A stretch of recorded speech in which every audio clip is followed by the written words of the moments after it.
اعوذ باللہ من الشیطان الرجیم بسم اللہ الرحمن الرحیم وما کان اللہ لیعذبہم وانت فیہم صدق اللہ العظیم وصدق رسولہ النبی الکریم اللہم صلی علی سیدنا و مولانا محمد معدن الجود والکرم وآلہ وبارک وسلم۔ حمد و صلاۃ کے بعد دو چیزیں زندگی میں بڑی ضروری ہوتی ہیں، ان کو کبھی نہیں بھولنا چاہیے۔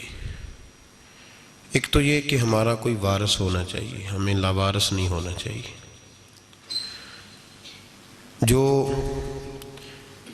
جس جانور کے گلے میں کسی کا پٹا نہیں ہوتا، اسے جس وقت جس کا دل چاہتا ہے مار دیتا ہے، اور جس کے گلے میں کسی کا پھٹا ہوتا ہے بچا رہتا ہے۔ تجھ سے در در سے سگ سگ سے ہے مجھ کو نسبت، میری گردن میں بھی ہے دور کا پٹکا تیرا۔ ایک تو وارث والا بندے کو لاوارث نہیں ہونا چاہیے، اور دوسرا اسے یہ بھی احساس ہونا چاہیے کہ میرے وارثوں کی میری طرف توجہ کتنی زیادہ ہے، میری طرف توجہ کتنی زیادہ ہے۔ اللہ بڑا مہربان ہے، بڑا کریم ہے، بڑا رحیم ہے، لیکن وہ کہتا ہے میری توجہ تو کرانا اپنی جانب، تو آ تو صحیح نا مسجد میں، میری توجہ کرانا۔ تو نماز پڑھے گا تو میں تجھے ثواب دوں گا، تو روزہ رکھے گا تو میں تجھے اجر دوں گا، تو حقوق العباد پورے کرے گا تو میں تجھے معاف کروں گا۔ یہ تھوڑی بات ہے کہ اللہ بڑا مہربان ہے تو ہم گھر میں بیٹھے رہیں تو رحمت چھلک چھلک کے آئے گی، اس میں شک نہیں، لیکن وہ کہتا ہے تجھے ماننا تو پڑے گا نا، اگر تو نہیں مانے گا تو تجھے سزا دوں گا۔ ایک تو وارث والے بنے، لاوارث نہ بنے، اور دوسرا یہ خیال کریں کہ اگر میرا کوئی وارث ہے، میرے اگر کوئی آقا ہیں، تو میں نے کس حد تک ان کی توجہ اپنی جانب کرائی ہے۔ اعلیٰ حضرت فرماتے ہیں کیسے آقاؤں کا بندہ ہوں رضا، بول بالے میری سرکاروں کے۔ نسبت بندے کو بچا دیتی ہے۔ جب کسی کا کوئی وارث ہوتا ہے تو لوگ کہتے ہیں ستّی خیرہ، میں کہتا ہوں اسے ساری خیر ہی ہوتی ہے، 7-8 نہیں، ساری خیر ہی ہوتی ہے۔ مجھے دشمنوں نہ چھیڑو، میرا ہے کوئی جہاں میں۔ جب کوئی وارث ہوتا ہے نا تو پھر انسان بچا رہتا ہے۔ بہت ساری چیزیں تو ویسے ہی وارثوں کے کھاتے میں چلی جاتی ہیں، ادھر آتی نہیں۔ بہت ساری چیزیں تو ویسے وارثوں کے کھاتے میں چلی جاتی ہیں۔ وارثوں کے کھاتے میں حضرت بابا بلے شاہ صاحب فرمایا کرتے تھے، بلے شاہ دیو جانے مینوں اپنی توڑ نبھا لیندے۔ یاد رکھیں لاوارث اور بے وارث نہ بنے۔ جو بچہ باپ کے گھر کے اندر رہتا ہے، چھتری کے نیچے رہتا ہے، جو کہتا ہے میں ابا جی کے ساتھ ہوں، میں ادھر بیٹھا ہوں آپ کے ساتھ ہوں، باپ بھی خیال کرتا ہے، وہ کہتا ہے ٹھیک ہے میرا بیٹا ہے، اس کی ضرورتوں کا خیال کرتا ہے۔ جو بیٹا اپنے 4 برتن لے کے علیحدہ ہو جائے، ابا جی پتہ اسے کیا کہتا ہے؟ کہتا ہے کماتے کھا موج کر، اب کماؤ اور کھاؤ، بات ختم ہو گئی۔ جب تک تو میری چھتری کے نیچے تھا، میری ذمہ داری میں تھا، اب موج کرو۔ اور بعض باپ ایسے بھی ہوتے ہیں جو کہتے ہیں بھئی وہ علیحدہ ہے، میرا اس کے سیاہ سفید سے کوئی تعلق، علیحدہ نہ ہو جائیں، کبھی بھی علیحدہ نہ ہو جائیں۔ جڑی بکری اجڑوں وچھڑی وہ بگیاڑا جوگی، علیحدہ نہ ہو جائیں، اندر رہیں، چھتری کے نیچے رہیں، ادھر ادھر دائیں بائیں نہ بھاگیں۔ قرآن مجید فرقان حمید کی سورہ انفال کی آیت نمبر 33، کفار مکہ نبی پاک صلی اللہ تعالی علیہ وسلم سے کہتے تھے کہ اگر ٹھیک ہے ہم نہیں مانتے معاذ اللہ، تو آپ اللہ سے کہیں ہم پہ پتھر نازل کریں، آپ کہیں اللہ سے عذاب نازل کریں، کہیں اللہ سے۔ نبی پاک صلی اللہ علیہ وسلم نے نہیں کہا، یہ حضور کی رحمت تھی، حضور نے کہا ہی نہیں کہ یا اللہ تو نازل فرما پتھر۔ کافر کہتے تھے کہیں اللہ سے پتھر نازل کرے، تو اللہ پاک نے سورہ انفال کی آیت نمبر 33 میں فرمایا محبوب وما کان اللہ لیعذبہم وانت فیہم، اللہ کا کام ہی نہیں انہیں عذاب دے، اللہ کا کام ہی نہیں۔ محبوب میری رحمت کو گوارا نہیں، کیسے عذاب دوں، وانت فیہم، تو جو ان کے درمیان موجود ہے۔ محبوب جب تک تو مکے میں موجود ہے، مدینے میں موجود ہے، میں انہیں عذاب نہیں دوں گا۔ یہ مانگیں گے بھی تو میں انہیں عذاب، اللہ تو کافر کو عذاب نہیں دیتا مصطفیٰ کی برکت سے، اللہ تو کافر کو، بلکہ ایک نکتہ ہمارے مفسرین نے بیان کیا ہے. نبی پاک صلی اللہ علیہ وسلم طائف تشریف لے گئے تو حضور سید عالم صلی اللہ علیہ وسلم نے ان کو تبلیغ کی، انہوں نے جواب میں پتھر مارے، حضور کو لہو لہان کر دیا. حضور واپس تشریف لائے.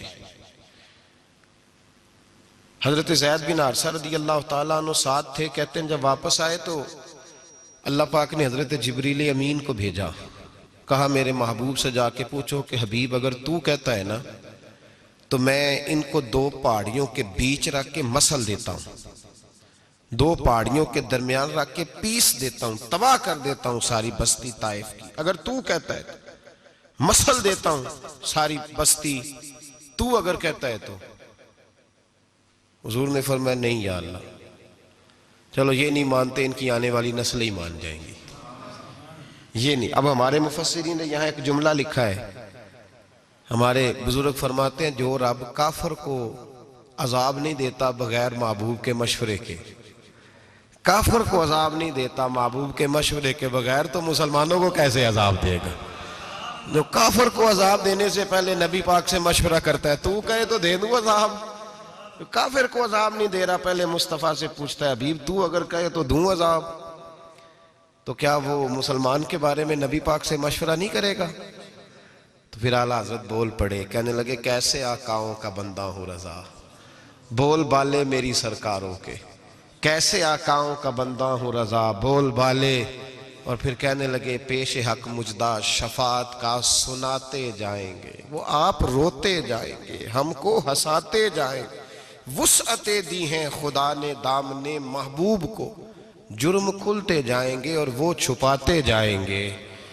اور باغ جنت میں محمد مسکراتے جائیں گے، پھول رحمت کے گریں گے، ہم اٹھاتے جائیں گے صلی اللہ علیہ وسلم. تو یاد رکھیں جب کوئی وارث ہوتا ہے تو وہ بچاتا ہے، وہ دفاع کرتا ہے، آگے کھڑا ہو جاتا ہے، کہتا ہے تو میرے ساتھ بات کر، بچے کو چھوڑ، میرے ساتھ بات کر، وہ سامنے. اور ویسے بھی بندہ غیور ہوتا ہے، یار مجھے زیادہ تو نہیں، چلے میں اتنا سیانہ تو نہیں، اتنا مجھے ضرور پتہ ہے کہ چھوٹے بھائی کو خود رکھ کے نہ کئی دفعہ بندہ ٹانگوں کے نیچے تو ٹھڈوں اور مکوں سے پھینٹی لگاتا ہے، ناک سے خون بھی نکال دیتا ہے اپنے بھائی کو. لیکن گلی میں اگر کوئی اور تھپڑ مارے تو بندہ کہتا ہے تیری طاقت کیسے ہوئی، میرے بھائی کو ہاتھ لگایا تو نے، تیری جرت کیسے ہوئی. ڈنڈا لے کے بندہ اپنے بیٹے پہ سارا ڈنڈا ہی توڑ دیتا ہے مار مار کے. تو غلط کام کرتا ہے. باہر اگر کوئی میلی آنکھ سے دیکھے، میلی آنکھ، وارث جیندے ہون تے بوٹے سکدے نہیں. جب کوئی وارث ہوتا ہے تو کہتا ہے نا بھائی نا، سوال ہی نہیں پیدا ہوتا، ہو ہی نہیں سکتا. میرے حضرت صاحب فرمایا کرتے تھے ہم تو ان وارثوں کے ماننے والے ہیں کہ جب قبر میں جاتے ہیں تو وارث سراہنے آ کے کھڑے ہوتے ہیں، کہتے ہیں یا رسول اللہ یہ آپ کے دروازے کا غلام ہے، میں نے خود بازو پکڑ کے غلام بنایا ہے. یہ کیسے ہو جاتا ہے؟ وہ وارث آ کے کھڑے ہو جاتے ہیں خود. اور میں نے کئی دفعہ سنائی یہ بات، مولوی اشرف علی تھانوی نے لکھا ہے، غوث اعظم رضی اللہ تعالیٰ عنہ کا دھوبی کپڑے دھوتا تھا، فوت ہو گیا تو قبر میں فرشتے نے آ کے پوچھا من ربو کا، کہنے لگا جی میں تو عبد القادر جیلانی کا دھوبی ہوں. پھر پوچھا ماں دینو کا، کہنے لگا ساری زندگی غوث کے کپڑے دھوئے، میں اس کے کپڑے دھوتا رہا ہوں. اس نے کہا میں رب اور دین پوچھتا ہوں تو عبد القادر کا بتاتا ہے. مولوی اشرف علی تھانوی کہتے ہیں کہ حضرت غوث اعظم رضی اللہ تعالیٰ عنہ خود قبر میں آئے اور کہنے لگے تمہیں سمجھ نہیں آ رہی، تمہیں بتا تو رہا ہے کہ عبد القادر کے تو کوئی دروازے کے پاس سے گزر جائے تو اسے خدا یاد آ جاتا ہے، اس نے تو ساری زندگی کپڑے دھو کے دیے، اسے نہیں پتا خدا کا. کیسے آقاؤں کا بندہ ہوں رضا، بول بالے میری سرکاروں کے. کوئی وارث ہوتا ہے جب کوئی تیرا وارث ہوتا ہے پھر تو بہت ساری ذمہ داریاں ویسے وارث کی ہوتی ہیں. جب کوئی تیرا وارث ہوتا ہے لاوارث بن کے زندگی نہ گزارے. ہم نے کسی کو وارث بنایا ہی نہیں، بیعت بھی رسمی، عقیدت بھی رسمی، ارادت بھی رسمی، رسم ہی رسم، نام لکھوانے کے لیے بس کہہ دیا فلاں جگہ ہیں. او بھائی جب کوئی وارث ہوتا ہے تو پھر حالات بدلے ہوئے ہوتے ہیں، پھر مزاج بدلے ہوئے ہوتے ہیں. حضرت مرزا مظہر جانا فرماتے ہیں کہ بارش ہوئی تھی تازی دلی میں تازی بارش ہوئی تھی. ایک بابا لکڑی کے جوتے پہنے کھڑا ہوں، اللہ اللہ اسی کسے دے کچھ بھی نہیں لگ دے نہ کوئی ساڈا دردی. بابا مست ہو کے جا رہا، اللہ کرتا جا رہا. ایک طوائف اپنے کوٹھے سے اتر کے تو سیڑھیوں پہ بیٹھی تھی، ساتھ اس کا یار بھی بیٹھا تھا۔ بابا اپنی مستی میں جا رہا ہے تو بابا جی کے پیروں سے کچھ مٹی اڑی تو اس عورت کے کپڑوں پہ پڑ گئی، پرواہ نہیں، بزرگ گزر رہے ہیں۔ وہ یار اس کا دوڑا ہوا آیا، اس نے آ کر تھپڑ مارا، کا خیال نہیں سارے اس کے کپڑے آلودہ کر دیے، تو کدھر تیرا دماغ نہیں ٹھیک؟ بابا نے نظر اٹھائی، کہا بیٹے میں نے دیکھا نہیں، چل اللہ تیرا بھلا کرے، تو نے بدلہ لے لیا۔ بابا جی چپ کر کے وَإِذَا خَاطَبَهُمُ الْجَاهِلُونَ قَالُوا السَّلَامَ، چپ کر کے گزر گئے۔ ٹھنڈ کا موسم تھا، بارش تازہ ہوئی تھی، حلوائی دودھ کاڑ رہا تھا، اس نے بٹھایا بابا جی کو پھٹے پہ، پیالہ پکڑا، دوڑ کے آگے بڑھا، بزرگ آ گئے، آئیے بیٹھیے، دودھ کا گرم گرم پیالہ شکر ڈال کے دیا، بابا جی نے دودھ پیا، پھر نظر جھکی، پھر رنگ بدلا، کہنے لگے مالک تو کتنا بے نیاز ہے، کہیں تھپڑ مرواتا ہے، کہیں دودھ پلاتا ہے، تیری بے نیازی ہے نا، ادھر تھپڑ مروایا، یہاں دودھ پلایا، تو ہی جانتا ہے تیرے رنگ کیا ہے۔ ابھی بابا وہیں بیٹھا تھا، دوڑے آئے پیچھے سے لوگ، شور ہوا، بابے کو دبوچ کے وہاں لے گئے جہاں اس نوجوان نے تھپڑ مارا تھا، کہا تو اللہ کا بندہ ہے، اللہ کے بندے بد دعا تو نہیں دیتے؟ ہوا کیا؟ کہا تو نے بد دعا دی ہے؟ کہا نہیں دی، بات بتاؤ۔ کہنے لگے اس نے تجھے تھپڑ مارا ہے، چھت پہ چڑھا ہے، پیر پھسلا ہے، گردن کے بل گرا ہے، منکا ٹوٹ گیا، مر گیا ہے، تو نے بد دعا دی ہے۔ بابا جی کہنے لگے یار میں نے تو دوسرا لفظ بھی نہیں کہا، بھلا ہو کہہ کے گزرا ہوں، میں نے نہیں بد دعا دی۔ کہا تو نے دی ہے تبھی تو مر گیا، کہا نہیں دی۔ کہا بابا تو بزرگ آدمی ہے، سچ بول۔ تو بابا جی کہنے لگے سچ سنو، پھر میں آ رہا تھا، میرے پیروں سے مٹی اڑی، اس کے یار کے کپڑوں پہ پڑی، اسے برا لگا، اس نے مجھے مارا، جب اس نے مجھے مارا تو میں کوئی لاوارث تو نہیں تھا، جب اس نے مجھے مارا تو میں کوئی لاوارث تو نہیں تھا، مجھے دشمنوں نہ چھیڑو، میرا ہے کوئی جہاں میں ابھی پکار لوں گا، نہیں دور ہے مدینہ، اس نے مجھے مارا تو میں کوئی لاوارث تھا کہ میرا بدلہ کوئی نہ لیتا، اس نے مجھے مارا ہے تو میرے یار کو برا لگا ہے تو اس نے اسے مار دیا ہے، میری تو غلطی کوئی نہیں، یاروں کا جھگڑا ہے، یہ تو دوستوں کا جھگڑا ہے، یہ تو یاروں کا جھگڑا ہے، کوئی غلطی نہیں میری، کوئی غلطی نہیں، خش خش جنہ قدر نہیں میرا، اے میرے صاحب نو وڈیانیاں، میں تے گلیاں دا روڑا کوڑا، میں گلیاں دا روڑا کوڑا، میں نو محل چڑھایا ہے سائیاں، میں نو محل چڑھایا ہے سائیاں۔ فرمایا اس نے مجھے لوارث سمجھا تھا کہ تھپڑ مار کے گزر جائے، میرا کو پوچھے گا ہی نہیں۔ میرے رسول پاک علیہ السلام کے بارے میں رب فرماتا ہے بھی میں تو تیرے ہوتے ہوئے کافر کو سزا نہیں دیتا کہ تو موجود ہے۔ یاد رکھیں حضرت فضیل بن عیاض فرماتے ہیں ایک جوان تھا، مسجد میں آیا، لوگوں سے کہنے لگا روٹی کھلاؤ، کسی نے توجہ نہ کی، اس نے کہا میں رب بتانے والا ہوں، میری طرف دیکھو تو صحیح، کسی شخص نے خیال ہی نہ کیا۔ پھر اس نے کہا یار تھوڑا سوچو، نمازیوں سے کہا، اہل علاقہ سے کہا، انہوں نے کہا تیری طرح کے بڑے درویش دیکھیں۔ مسجد کے محراب میں وہ رب کریم کا بندہ انتقال کر گیا، جب فوت ہو گیا نا، لوگوں کا مزاج ہے، بیمار کو دوائی نہیں دیتے، جنازے پہ وقت پہ پہنچ جاتے، جب کوئی گر رہا ہوتا ہے تو سہارا کوئی نہیں دیتا، جب کوئی گر جاتا ہے ٹانگ ٹوٹ جاتی ہے تو تیمارداری کو زمانہ پہنچ جاتا ہے۔ اور بزرگ وہ نوجوان اللہ کا نیک بندہ مسجد کے محراب میں فوت ہو گیا۔ حضرت فضیل ابن عیاض کہتے ہیں امام صاحب نے اعلان کیا چندہ دو، کوئی لاوارث فوت ہو گیا، کفن دینا، چندہ کٹھا ہوا، کفن خریدا، جنازہ پڑا، عشاء کے بعد دفن کر کے آئے، فجر کی نماز کے لیے جب امام اور مؤذن مسجد میں آئے تو چیخیں مارنے لگے، تڑپنے لگے، دور دور تک آوازیں پھیل گئی، دنیا دوڑی آئی، کیا ہوا؟ کہنے لگے وہ جو تم نے کفن پہنایا تھا وہ یہاں پڑا ہوا ہے، اور دیکھو کفن پہ تحریر لکھی ہے۔ تحریر کیا ہے؟ عرش کے مالک نے فرمایا میرے دوست نے روٹی مانگی تم نے دی نہیں، اس نے تمہیں میرے قریب کرنے کے لیے اپنی طرف توجہ کرائی، تم نے کی نہیں، اور میرا یار تمہارے کفن کا محتاج تھا، سنبھال کے رکھو اپنا کفن، میں نے اسے جنت کا لباس عطا فرما دیا، سنبھال کے رکھو، یہ کوئی لاوارثوں کا ٹولہ ہے۔ یاد رکھیں جو وارث والے ہیں، وارث والے ان کا رنگ اور ہے، جو ماننے والے ہیں ان کا مزاج اور ہے، اپنی زندگی لاوارثوں کی طرح نہیں گزاریں، تھوڑا سا ادھر گیا تھا تو پھر تھوڑا سا ادھر گیا تھا تو تھوڑا سا، یہ کیا بات ہوئی، یہ کیا بات ہوئی؟ اپنے آپ کو، اپنی نسبت کو، اپنے عقیدے کو مضبوط رکھیں. 1 انچ کے لیے اعلیٰ حضرت فاضل بریلوی رحمت اللہ علیہ کے مکان کی دیوار گر گئی. ایک کونا مکان کا، آپ جانتے ہیں پرانی دیواریں چھوٹی ہوتی تھی اور بارشوں میں اکثر گھروں کی دیواریں گری ہوئی ہوتی تھی. ایک سائیڈ کی دیوار گر گئی تو اس کونے میں ہندوؤں کا گھر تھا. اب مستری صاحب رات کو آئے، ان سے بات ہوئی تو کہنے لگے سویرے کام شروع کروں گا. کہا 1-2 صاحب نے کہ ہندوؤں کا گھر ساتھ ہے اور وہ دشمن بھی بڑے زیادہ ہیں، تو رات کو ہی ہو جائے. کہنے لگا جی نہیں، میری مجبوری ہے، مزدور کہاں سے لاؤں گا، بڑے معاملات ہیں، سویرے شروع ہوگی.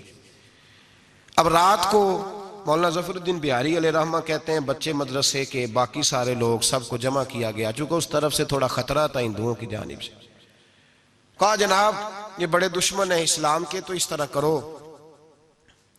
طرح کرو کہ 2-3 بچوں کی ڈیوٹی لگائیں یا کچھ لوگوں کی یہاں رات کو پہرا دیا جائے. ٹھنڈ بھی بڑی زیادہ تھی، کھڑا ہونا بھی مشکل تھا.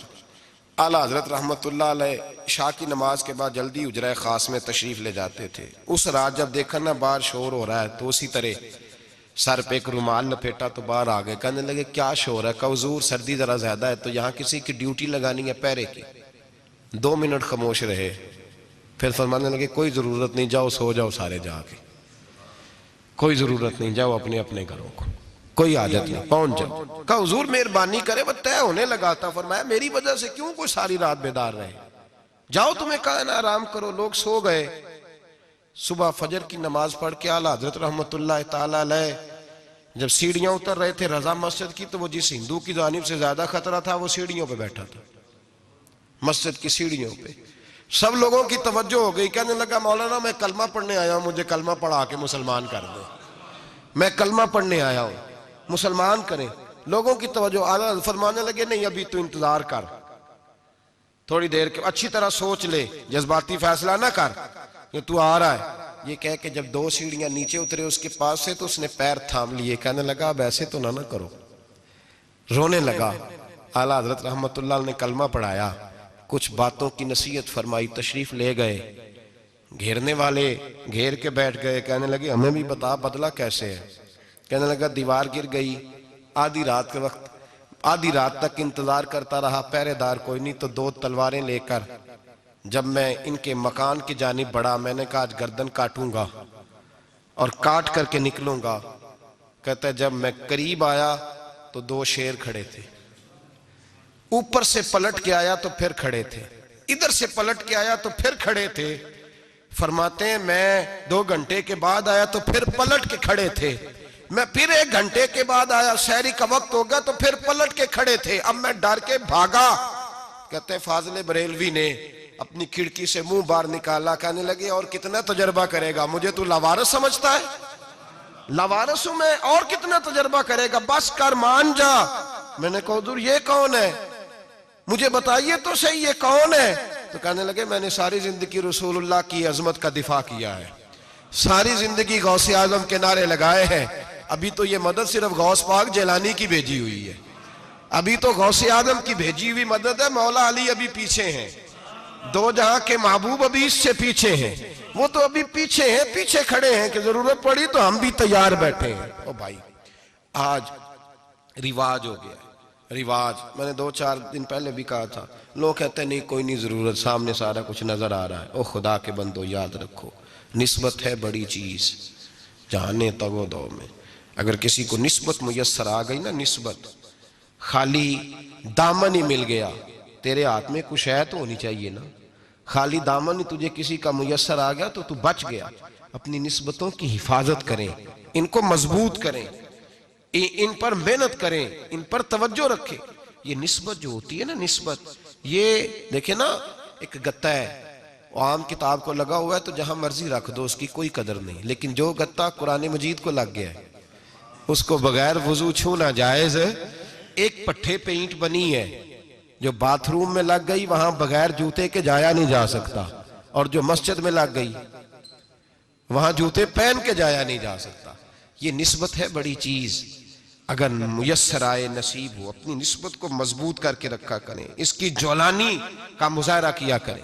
اس نسبت میں روز توانائی آنی چاہیے. میں آپ کو بڑی ذمہ داری کے ساتھ ایک بات بتاتا ہوں تجربے کی. ہمیں جتنا کسی نے آ کے کہا ہے نا نسبت کے خلاف، ہماری نسبت اس سے زیادہ مضبوط ہوئی ہے. ہمیں جتنا کسی نے آ کے کہا ہے نا جی آپ کو کیا ملا، آپ کو کیا ملا، تو ہم نے اتنا کہا یار جیسے جیسے تو کہتا جاتا ہے ہماری تو نسبت میں اضافہ ہوتا جاتا ہے، ہمارا تو مزاج بدلتا جاتا ہے، روز ایک نیا پردہ کھلتا ہے، روز ایک نیا رنگ واضح ہوتا ہے، روز ایک نئی توانائی. ابھی تھوڑے دن کی بات ہے، ایک مولانا شرف الدین صاحب ہے، مفتی صاحب، میرے حضرت صاحب کے مرید ہوئے، مفتی تھے، عالم آدمی تھے، سرکار تاج الشریعہ. ہمارے شیخ سے بیعت کی. اب ہمارے حضرت صاحب کا اس وقت حال وہی ہے وَرَأَيْتَ النَّاسَ يَدْخُلُونَ فِي دِينِ اللَّهِ أَفْوَاجًا. اب فوجوں کی فوجیں لوگ آتے ہیں. ہم نے دیکھا ہے صرف خالی مرید ہونے والے باہر سینکڑوں کی تعداد میں ہزاروں لوگ بیٹھے ہیں کہ صرف بیعت اتنا کہہ دیں ہم نے قبول کیا. اس عالم میں اور جہاں حضرت صاحب کا اعلان ہو جائے کہ تشریف لا رہے ہیں وہاں لاکھوں کا مجمع جمع ہو جاتا ہے اور ایک جھلک دیکھنے کو لوگ ترستے رہتے ہیں. یہ کیفیت ہم نے دیکھی. وہ دور گزر گیا. کبھی ایسا بھی ہوتا تھا ایک میں ہوتا تھا، ایک تو ہوتا تھا، اور تیسری تنہائی ہوتی تھی. وہ دور بیت جاتا ہے، وہ لمحے کسی کسی کو نصیب آتے ہیں. حضرت کا وہ مولانا شرف الدین صاحب کہتے ہیں مرید ہوا تو مرید ہوا مجمع میں رسی حضرت پھینکتے ہیں یا چادر پھینکتے ہیں تو پکڑ کے مرید ہوا تو ساتھ ساتھ اور چادریں باندھی تھی، لوگوں نے پکڑی ہوئی تھی. ایک مولانا میں جب بیعت ہو کے آیا ان کو بتایا تو مجھے کہنے لگے یار تو ایسی جگہ مرید ہو گیا جو تیری بات بھی نہ سن سکیں، جن کو تو دکھڑا بھی نہ سنا سکے، جو مصروف ہی بڑے رہتے ہیں. کہاں مرید ہو گیا تو؟ ایسے پیر کا بیعت ہوتا جہاں تو جاتا وہ تیرے پاس آتے، گفتگو ہوتی، بات چیت ہوتی. کہتے جب انہوں نے مجھے بہت زیادہ قائل کیا نا، بہت زیادہ، تو میں نے ارادہ کر لیا. میں نے کہا بات ٹھیک ہے، بیعت کہیں اور ہونا چاہیے تھا.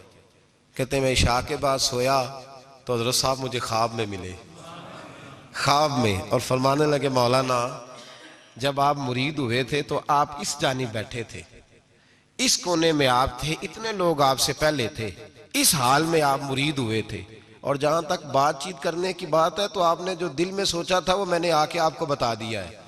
پھر بھی بڑی ضرورت ہو تو میرے صاحبزادے کا نمبر لے لیں اور فون کر لیا کریں، بات ہو جایا کرے گی. کہتے ہیں یہ ابھی بات ہو ہی رہی تھی کہ میرے دروازے پہ دستک ہوئی تو میری آنکھ کھل گئی. میری آنکھ کھلی تو میں پریشان ہوں کہ نمبر تو ملا نہیں. ایک انجینئر صاحب میرے محلے میں رہتے تھے، فرماتے ہیں وہ شام کو میرے پاس آئے اور کہنے لگے مولانا سنا ہے آپ حضرت مفتی اختر رضا صاحب سے مرید ہو گئے. میں نے کہا ہاں. تو کہنے لگے میں ان کے مدرسے میں کام کر کے آئے ہوں، میرے پاس ان کے بیٹے کا نمبر ہے، چاہیے آپ کو؟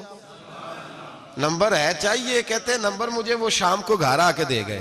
اب جب میں آستانہ نور پہ بریلی شریف ملنے کے لیے حاضر ہوا تو میرے دل میں خیال آیا، جب میں اندر گیا نا تو میرے دل میں خیال آیا حضور خواب جو آئی تھی اتنی بھی جلدی کیا ہے، ذرا ٹھہر جائیے، آپ ملے جو تھے تو صاحب نمبر بھی دے ہی جاتے. میرے دل میں خیال آیا تو السلام علیکم کے بعد حضرت کہنے لگے مولانا مجھے تو جلدی کوئی نہیں تھی، آپ کے دروازے پہ دستک ہو گئی تھی. مجھے تو کوئی جلدی نہیں تھی، آپ کا دروازہ بجنے لگا تھا، مجھے تو جلدی کوئی نہیں تھی لوٹنے کی. ہر مشکل دی کنجی یارو ہاتھ مرداں دے آئی، اور مرد نظر کرے جس ویلے مشکل رہے نہ کائی. بس لوگوں یہ یاد رکھو اور اس پہ عمل کرو، اپنی نسبتوں کو مضبوط کریں. ہمارا تو جیسے دن کا اجالا چمکتا ہے نا، چمکتا ہے دل کا اجالا، جیسے نیا دن چڑھتا ہے ہمارے لیے تو ایک نئی روشنی لے کے آتا ہے. اپنے آپ کو بیدار رکھیں. سورج اگر باہر پورا نکل آئے نا تو جو آدمی آنکھیں زور سے بند کر لے اسے کوئی شے نظر نہیں آتی. پورا سورج نکلا ہوا بھی ہو، سورج اسے نظر آئے گا جس کی اپنی آنکھیں بھی کھلی ہوں گی. تو آنکھیں ہی نہیں کھول رہے، تو آنکھیں ہی نہیں کھول رہے، آنکھیں، یہ شکوہ آنکھیں نہ کھولنے کا ہے. آنکھیں نہیں کھول رہے تو سورج کیسے نظر آئے گا؟ بات ذرا سخت ہے پر چلو آپ میرے عزیز ہیں کر جاتا ہوں. ملا رومی رحمت اللہ تعالیٰ علیہ فرماتے مجھ سے ایک شخص نے کہا کہ نبی پاک صلی اللہ تعالیٰ علیہ وسلم اگر سراجم منیرہ ہے تو نظر کیوں نہیں آتے؟ تو میں نے کہا الو اگر آنکھیں بند کر لے تو اسے کوئی شے نظر نہیں آتی. آنکھیں بند کر لے تو اسے کوئی شے نظر، تو آنکھیں تو کھولنا، آنکھیں کھول. یہاں میں اپنے کمرے میں یوں پردہ آگے کر کے لائٹ بند کر کے باہر شور مچاؤں سورج کوئی نہیں، سورج کوئی نہیں، تو مجھے کوئی بندہ کہے گا پاگل اس طرح کر، باہر نکل، ادھر آ تجھے دکھاؤں سورج ہے کہ نہیں، تیری تو اپنی آنکھیں بند ہے. اقبال کہتے ہیں دل بینا بھی کر خدا سے طلب، آنکھ کا نور دل کا نور نہیں، اندر کی آنکھیں کھول. اندر اتنا اندھیرا ہے تو باہر کیسے نظر آئے گا؟ تو لوگ آنکھ ہی نہیں کھولتے، دائیں بائیں دیکھتے رہتے ہیں۔ نسبت کو مضبوط کریں۔ رب تو فرماتا ہے حبیب تو موجود ہے تو میں کافر کو بھی عذاب نہیں دیتا۔ اب یہاں خالص نسبت کا بیان ہے، خالص۔ یہ نہیں فرمایا کہ حبیب ان کے عمل اچھے ہیں تو میں عذاب نہیں دیتا، یہ نہیں فرمایا کہ حبیب یہاں خانہ کعبہ ہے تو میں عذاب نہیں دیتا۔ نسبت کی بات فرمائی، نسبت کی۔ یہ نہیں فرمایا کہ حبیب یہاں روز طواف ہوتا ہے تو عذاب نہیں دیتا، یہاں تلاوت ہوتی ہے تو فرمایا حبیب تو ہے اس لیے میں انہیں عذاب۔ مدینے میں کبھی زلزلہ نہیں آیا، پتہ ہے آپ کو؟ اس لیے نہیں آیا کہ وہاں میرے مصطفیٰ کا گنبد خضرا ہے۔ کوئی فصل وہ بیجتے نہیں، کوئی فصل بوتے نہیں، وہ کوئی فصل بھی، لیکن دنیا کی ہر شے آپ کو مدینے میں ملتی ہے۔ جو سب سے اچھا پھل کھانا چاہے اسے مدینے میں جا کے ملتا ہے، اس لیے کہ وہاں گنبد خضرا کی ہریالی موجود ہے۔ دنیا کی ہر نعمت ملتی ہے اس لیے کہ گنبد خضرا جو موجود ہے۔ تو بھائی یہ نسبتوں کی بات ہے، نسبتوں کی۔ پرانی امتوں میں جب کوئی گناہ کرتا تھا تو دروازے پہ لکھا ہوتا تھا سویرے، میرے حبیب نے دعا فرمائی مولا یہ میرے ہیں انہیں رسوا نہ کرنا، اے اللہ میرے ہیں انہیں رسوا نہ کرنا۔ تو میرے بھائی سن لو اور یاد رکھ لو، لاکھوں پاپ بھی لوگ کر کے آئیں، سویرے منہ دھو کے نکل آئیں تو عرش کا مالک رسوا نہیں کرتا، بلکہ کہتا ہے تو میرے دامن میں چھپ جا، اندر جا کے جہاں گناہ کیا ہے وہاں جا کے دل سے سچی توبہ کر لے، میں قیامت میں بھی کسی کو نہیں بتاؤں گا کہ تو نے گناہ کیا ہے۔ تو برکت کس کی ہے؟ رسول پاک کی۔ یہ برکت کس کی ہے؟ حبیب دو عالم کی صلی اللہ۔ غلامی کا رشتہ مضبوط کریں، غلامی کا وارث والے بنے، لوارث نہ بنے۔ لوارثوں جیسی زندگی نہ گزارے، جہاں مرضی چلے گئے، جہاں مرضی چھٹیاں کار ہے، جتنے مرضی ٹائم بتا ہے، جو مرضی طبیعت میں آیا کرتے پھرے، پتہ ہی کوئی نہیں، حال ہی کوئی نہیں، یہ کوئی کیفیت نہیں ہے کوئی بھی۔ مجھے ایک صاحب کہنے لگے کہ ایک پیر بھائی پوچھ رہا تھا حضرت صاحب کا حال کیا ہے، میں نے آج کے بعد اس نے تجھ سے پوچھا تو بالکل نہ بتانا۔ وہ کیسا بیٹا ہے، وہ کیسا بیٹا ہے جو پڑوسیوں سے دائیں بائیں لوگوں سے حال پوچھتا ہے، اسے پتہ ہی نہیں، اسے خبر ہی نہیں، اسے تو لمحے لمحے کی خبر ہونی چاہیے، اسے تو منٹ منٹ کا پتہ ہونا چاہیے تھا۔ وہ اس نے کس طرح کی نسبت رکھی ہوئی ہے جس کو ہم سایوں سے پوچھنے پڑتا ہے ذرا پتہ کر کے بتانا حال کیا ہے۔ تو کدھر تھا بھائی، اتنی دیر ہو گئی، تو نے حال بھی کسی اور سے پتہ کرانا ہے۔ میں نے کہا اس کو کہنا آج کے بعد حال پوچھنا ہوا تو خط لکھے، میں بھی جواب لکھ دوں گا، بات ختم ہو گئی۔ جب دور دور جو رہنا ہے تو ٹھیک ہے، پھر اس طرح نہ تو خدا ہے نہ میرا عشق فرشتوں جیسا، دونوں انسان ہیں تو پھر کیوں اتنے حجابوں میں ملے۔ اور اس نے کہا تھا اب کہ ہم بچھڑے تو شاید کبھی خوابوں میں ملے، جیسے سوکھے ہوئے پھول کتابوں میں ملے۔ ایسا کام نہ کریں کہ وہ انداز ہی بدل جائے، اپنے آپ کو، اپنی نسبتوں کو مضبوط کریں۔ اللہ تبارک و تعالیٰ سے دعا اور التجا ہے کہ اللہ کریم ہمیں نسبتوں کی مضبوطی عطا فرمائے، اور اللہ تبارک و تعالیٰ ہمیں یہ توفیق دے کہ ہم سمجھ جائیں اس بات کو کہ اصل بات ہے کیا، اور اصل کی مضبوطی کتنی ضروری ہے، اصل تک پہنچنا کتنا ضروری ہے۔ اور یہ بھی یاد رکھیں، اماں جب ناراض ہوتی ہے نا، جب اماں ناراض ہوتی ہے تو کہتی ہے بس نکل جاتا، فٹافٹ نکل جاتا، دوڑ جا، کوئی تعلق نہیں۔ ابا بھی کہتا ہے آج آیا تو ٹانگیں توڑ دوں گا، حال ہی کوئی نہیں۔ اور وہی بیٹا جا کے 2 منٹ پیروں میں بیٹھتا ہے، کہتا ہے اماں تجھے پتہ ہی نہیں میں کتنی ٹینشن میں تھا۔ تو وہی اماں باہر نکل کے پہلے بڑھ کے مار رہی ہوتی ہے حد کر دوں گی، پھر وہی اماں کہتی ہے بڑا پریشان ہے بیچارہ۔ یہ کیفیت ہے، اپنے آپ کو صحیح کریں، اپنی نسبتوں کو مضبوط کریں، احکامات پہ عمل کریں، محبوب کی غلامی تگڑی کریں۔ یہ جو سستیاں ہیں، کوتاہیاں، ان کو دور کریں۔ زندگی کا لطف آتا ہی تب ہے جب آپ پورے طور پر اپنے آپ کو چاق و چوبند کرتے ہیں۔ اگر تھوڑا کر لیا، تھوڑا چھوڑ دیا، 1 پڑھ لی، 3 رہ گئیں، 3 پڑھ لیں، 2 رہ گئیں، یہ لطف نہیں ہے، یہ ذائقہ نہیں ہے۔ اپنے آپ کو مضبوط کریں اور پورا مضبوط کریں، پوری اپنے اندر جو ہے وہ جولانی نسبت کی پیدا کریں۔ بس یہ دعا کریں اللہ جب تک زندہ رکھے غلامی میں رکھے، اور مارے تو غلاموں جیسی موت عطا فرمائے۔